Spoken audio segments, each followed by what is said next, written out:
गुरुग्राम में राधिका यादव हत्याकांड की, जिसमें रोज नया खुलासा हो रहा है। और अब राधिका की दोस्त ने बड़ा दावा किया है। राधिका की सहेली हिमांशिका सिंह राजपूत का बड़ा दावा है कि राधिका उसके घर पर कई पाबंदियां थी। राधिका अपनी मर्जी से कुछ नहीं कर सकती थी। राधिका को हर बात के लिए जवाब देना पड़ता था। राधिका को रील बनाने का बहुत शौक था।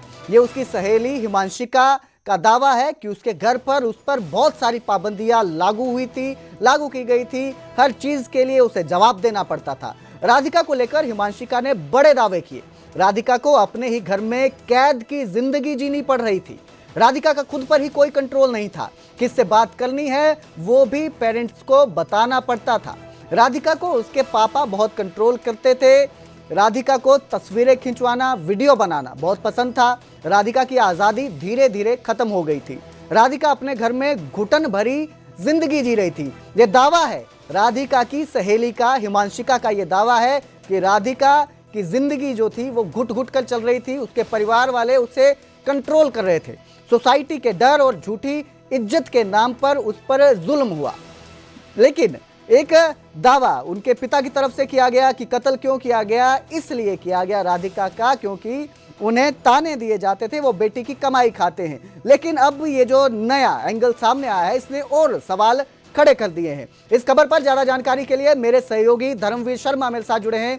धर्मवीर, क्या नया मोड़ अब इसने लिया है कहानी ने? नए दावे रोज इस हत्याकांड में सामने आ रहे हैं। एक तरफ पिता है जो अब लग रहा है कि जो वजह उन्होंने हत्या की बताई थी वो सच्ची नहीं है। आखिर ये सच क्यों छुपाया जा रहा है?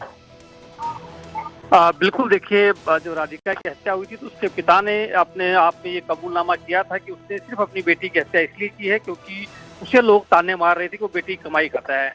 लेकिन ये कहानी जो है इसलिए भी गले नहीं उतरती क्योंकि अगर उसे ये तानने का डर था तो वो पहले ही अपनी बेटी की एकेडमी पर करीब 2 करोड़ रुपए क्यों खर्च करता। बिल्कुल। ऐसी बात है कि उसके पिता को ये बात पता थी कि अगर वो 2 करोड़ रुपए खर्च करके एकेडमी खुलवा रहा है तो उससे कमाई भी होगी। लेकिन वो इसीलिए अब वो कहानी नीचे नहीं उतर रही, लोगों के गले नहीं उतर रही। कल जो राधिका के ताऊ हैं उन्होंने भी इस बात का जिक्र किया कि ऐसी कोई बात नहीं थी ताने मारने वाली जैसी, और ऐसा कोई भी वजह नहीं थी कि कोई ये कहे कि उसको बेटी की कमाई खा रहा है। लेकिन अब जो राधिका की सहेली ने जो दावा किया है वो अपने आप में चौंकाने वाला है। और जाहिर सी बात है कि गुरुग्राम पुलिस की जांच का जो दायरा है वो भी आगे बढ़ सकता है इससे, क्योंकि देखने वाली बात होगी कि आखिरकार राधिका ने अपने सोशल मीडिया अकाउंट क्यों डिलीट किए, उसका फोन कहाँ है, उसने किस किस से चैट की। हो सकता है कि आने वाले समय में गुरुग्राम पुलिस जो है उसके दोस्तों से या उनसे बातचीत करे। जो उसकी सहेली ने आज जो एक वीडियो जारी कर जो कहा है, हो सकता है कि उनसे भी बातचीत की जाए, उनके बयान दर्ज किए जाएं कि आखिरकार क्या जिंदगी में राधिका के में चल रहा था। ये तो साफ हो गया है कि राधिका जो है वो कहीं ना कहीं सोशल मीडिया पर काफी एक्टिव रहना चाहती थी, लेकिन परिवार के डर से वो नहीं हो पा रही थी, क्योंकि ये उसकी सहेली ने भी दावा किया और उसके कई लोग जो जानकार हैं वो भी इस बात का दावा कर रहे हैं कि राधिका जो है बिंदास तरीके से अपनी जिंदगी जीना चाहती थी, लेकिन परिवार और समाज के डर से वो उसके और परिवार के बीच में जो रिश्ते थे वो ठीक नहीं थे। जी धर्मवीर, एक सवाल और भी है कि शुरुआत में ये बात सामने आई थी कि रील बनाना पसंद नहीं था। इस बात पर कोई नया खुलासा हुआ है? कुछ नई चीज सामने आई है? बिल्कुल, देखिए, उस वक्त भी ये बातें आई थी सामने, रील बनाने को लेकर के नाराजगी है, लेकिन उसके बाद गुरुग्राम पुलिस ने बिल्कुल यू टर्न ले लिया और गुरुग्राम पुलिस का ये शुरुआत से ये दावा रहा कि सिर्फ और सिर्फ एकेडमी को लेकर के बाप बेटी के बीच में विवाद था जिसके चलते हत्या की गई। लेकिन शुरू से ये कहानी जो है लोगों के गले नहीं उतर रही, क्योंकि जिस पिता ने अपनी बेटी को बचपन से खेल सिखाया हो, अपनी बेटी को बचपन से एकेडमी लेकर गया हो, और जो पिता 2 करोड़ रुपए खर्च कर अपनी बेटी को एकेडमी खुलवाए, तो जाहिर सी बात है कि ये वजह है, इसीलिए लोगों के गले नहीं उतर रही कि जिससे इतना सब कुछ खर्च किया गया हो बेटी के लिए, वो आखिर उसकी हत्या क्यों करेगा। और इसीलिए अब जरूरी है कि इस जांच का जो दायरा है वो आगे बढ़ सकता है और गुरुग्राम पुलिस भी एक बार दोबारा से हो सकता है कि इसके ऊपर दूसरे एंगल्स के ऊपर जांच करें कि इस हत्या के पीछे की असल वजह क्या है। जी बहुत बहुत शुक्रिया इस तमाम जानकारी के लिए धर्मवीर। तो राधिका का आखिर कत्ल क्यों किया गया, उसके पिता ने उस पर गोलियां क्यों चलाई, ये जांच के बाद ही साफ हो पाएगा, क्योंकि हर बार इस पे नया खुलासा हो रहा है, नया दावा सामने आ रहा है। राधिका यादव एक इंटरनेशनल लेवल टेनिस प्लेयर थी। वो मेरी बहुत अच्छी दोस्त थी। वो बहुत ज्यादा काइंड सोल थी। वो बहुत स्वीट थी, बहुत ज्यादा इनोसेंट थी। एंड वो पिछले 18 साल से टेनिस परस्यू कर रही थी। उसको फोटोज क्लिक करवाना और वीडियोस वगैरह बनाना बहुत ज्यादा पसंद था।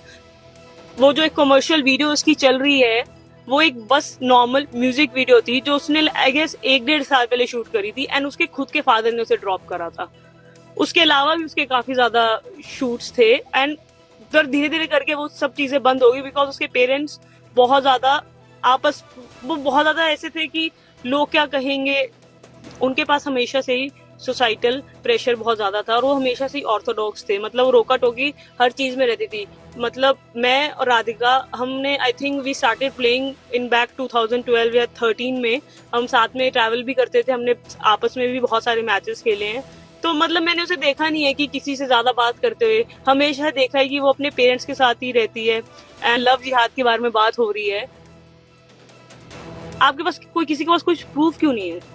लव जिहाद वो किसी से बात भी नहीं करती थी, उसके घर पे इतनी ज्यादा रिस्ट्रिक्शंस थी, बट वो बहुत टाइम से ना अपने घर पे सफर कर रही थी। बहुत ज्यादा उसको ना घर पे बहुत ज्यादा घुटन महसूस होती थी, क्योंकि ऐसे कौन ही रहना चाहेगा यार, हर चीज का एक्सप्लेन करते रहना कि क्यों कर रहे हैं, क्या कर रहे हैं, किससे बात कर रहे हो। आई रिमेम्बर वीडियो कॉल्स पे भी उसको दिखाना पड़ता था कि अभी देखो हिमांशिका से मेरी बात हो रही है।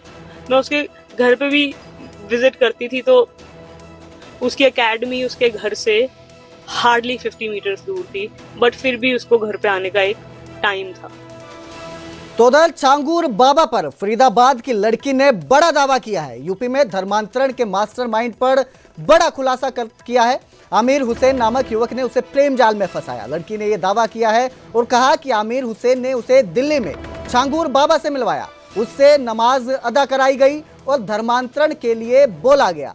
आरोपी आमिर हुसैन को पुलिस ने गिरफ्तार कर लिया है। आरोपी आमिर हुसैन की बहन नेहा खान भी गिरफ्तार की गई है। मुज्जेसर पुलिस से मिली जानकारी के मुताबिक संजय कॉलोनी की रहने वाली 16 साल की पीड़िता ने बताया है कि आरोपी की बहन नेहा खान ने उसकी मुलाकात साल 2023 में हुई, जिसने उसकी जान पहचान अपने भाई आमिर हुसैन से करवाई। आमिर और उसका परिवार उसको दिल्ली की निजामुद्दीन दरगाह पर ले गए, जहां पर उसकी मुलाकात मौलाना जलालुद्दीन उर्फ छांगुर बाबा से करवाई गई।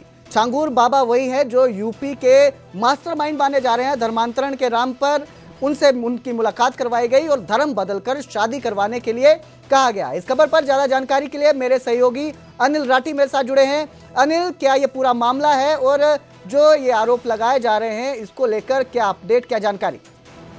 बिल्कुल कुलदीप, देखिए जिस तरीके से लगातार जो है वो इस तरीके के मामले पूरे भारत के अंदर सामने आ रहे हैं, ऐसा ही मामला देखिए फरीदाबाद में भी सामने आया, जहाँ पर एक नाबालिग लड़की के साथ जो है वो पहले झूठे प्रेम जाल में उसको जो है वो फंसाया गया, उसके बावजूद उसके साथ जो है वो दुष्कर्म किया गया। साथ ही साथ देखिए पूरे गैंग में कह सकते हैं कि पूरे तरीके से गैंग काम कर रहा था इन लोगों का, जो कि इनकी बहन भी जो है वो इस पूरे मामले में शामिल है। पुलिस ने आरोपी को और उसके साथ जो उसकी बहन थी शामिल पूरी वारदात के अंदर, उसको जो है वो गिरफ्तार किया है और इन्होंने जो है वो कबूला है। बताया गया है पुलिस की पूछताछ में, उन्होंने बताया कि ये लोग जो है वो लड़की को पहला फुसला करके यहाँ से दिल्ली ले गए, जहाँ पर बाबा जो है लगातार जी अनिल, आपकी आवाज टूट रही है।